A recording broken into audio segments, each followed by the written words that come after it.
Okay, this is Tom, Negotiating with Jesus. I'll talk a little bit about being a prophet because we're all little prophets.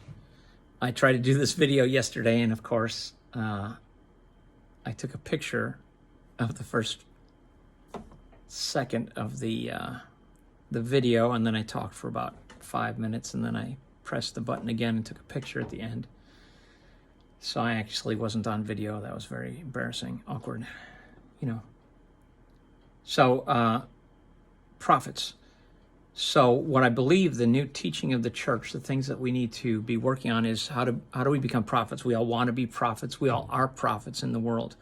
We're likely false prophets, and that's disappointing. We don't want to be false prophets. But whenever we say something out loud about the world, about the future, about what we think is going to happen, and it doesn't come true, then that was a test. And then if it doesn't come true, you're a false prophet. And I believe we would like to be good prophets, true prophets, prophets bringing a message of hope to everyone. So first off, I just want to talk about prophets because one of my examples is always the idea that if you're a mom, you're driving through Walmart groceries and you've got your little 2-year-old in the shopping cart with you, and the little guy is crawling around and trying to reach for the Twizzlers or something as you're driving by, and you say, look, little Timmy, look, little Joe, don't be climbing around in the cart. You're going to fall. And little Joe's listening and says, oh, Mom just told me something about my future. If I don't quit, I'm going to fall. And little Joe can't control himself. He just has to be reaching for candy or whatever. Or just playing, just going into the dangerous world and just doing dangerous things. And if he doesn't fall, now little Joe makes a decision about Mom's ability to prophesy to him. And you want to all your life be a prophet to your children. But Joe now determines Mom isn't always accurate about what she tells me. And being a human, he's going to come to that conclusion sooner or later, but we're prophets. We're prophets in the world. And sometimes we're false prophets. And this happens to us over and over again. It happens when we determine, like say I have a class sometimes with students that we take them on a little walk and do a Bible lesson with them, take them out of school and do a Bible lesson. And sometimes we predict the weather and we think, oh, it looks like it's going to rain. We better cancel. So I think it's going to rain. And farmers, all kinds of people have to predict weather. And in fact, weather professionals make predictions, and they're considered, moderately successful. They are not considered great prophets. They're enjoyable. Sometimes they add a little comedy to their show, but their prophetic value sometimes is questioned. So we're always saying things about the world. We make a bucket list. Someday I'm going to go to visit Hawaii. And we have our hopes and dreams, and we imagine things we're going to accomplish. And we fail often. We're not prophets. So I want you to be a prophet, though, and you want to be a prophet. Everyone wants to put truth and goodness into the world. I think. Maybe not everyone. Some people want to burn it to the ground. I don't know. But if you want to be a prophet, here's my thought. As I continue to be, I've been a long-term youth leader, a short-term pastor, and just speaking and thinking, am I telling the truth? Am I a hypocrite? What am I doing?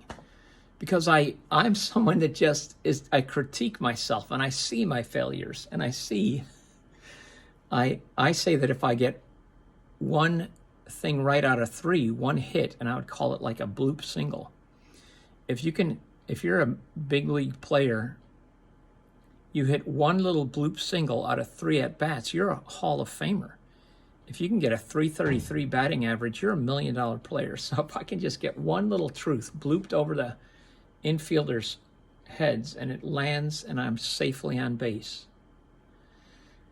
I'm a superstar. So I want to give I want to get a hit. I want to say something true. So here it is, little prophets. If you will, read the book of Mark out loud. You will now be putting something into the world. You'll be doing three things. One thing, if you read the book of Mark, you're putting something about Jesus, the greatest prophet, the greatest teacher, the greatest human, and almost universally agreed. There was no one like Jesus. The way he lived, the things he said, the power that he displayed. Just everyone was amazed at him and said, he does all things well. If you'll read the book of Mark out loud, you will put it into you. The book of Mark, the life of Jesus, is the most astonishing story there is. You read it, and all of a sudden it's inside of you. It could start bubbling to life. It is a wild, life-giving story, and we love stories. We love Harry Potter. We love the Hunger Games. We love Gone with the Wind. We love whatever. I just listened to an audiobook. I like audiobooks. Well, I listened to Les Mis. A student told me to check it out, and I listened to that like 65 hours of some dude reading me the story. The story was magnificent. I just listened to Eleanor. Yeah, I listened to an audiobook that was really good. I'll post it in my notes here. But we love stories. We love to hear how things work out. And story is the greatest thing that there is, and the stories of the Gospels are the greatest stories there are. It's almost universally agreed that the stories of Jesus are more important than any. There's no stories that have been more scrutinized by believers and unbelievers, by lovers and haters of Jesus. There's nothing been scrutinized like the Bible. It continues to be the biggest published manuscript that has ever existed in the history of time. There's nothing like this book. Read the book out loud. It becomes part of you. It is in you. Do it often. Read a chapter a day. Read it out loud, because now you're reading it. It's inside of you. You're also speaking it. Whatever that is, prophets speak truth into the world, and now you're doing it. And I don't know if anyone hears it. I don't know. There might be someone in the building next door. The window's cracked, and they're like, what are these words I'm hearing? There's a prophet speaking. Maybe it touches somebody. Thirdly, it's coming into you, you're reading it, you're speaking it, you're putting it out in the world. And even if somebody in the next door building doesn't hear it, you're hearing it. You're hearing the words of a prophet. It's being spoken by a prophet, and now it's being heard. You're hearing the words of a prophet. You wanted to be a prophet speaking truth. Now you're doing it, and it's even affecting someone. It's affecting you. So do that. That's my thought on prophets. I believe we are all prophets. And unfortunately, most often we're false prophets. Read the book of Mark out loud. Be a true prophet, putting joy and wonder and goodness into the world.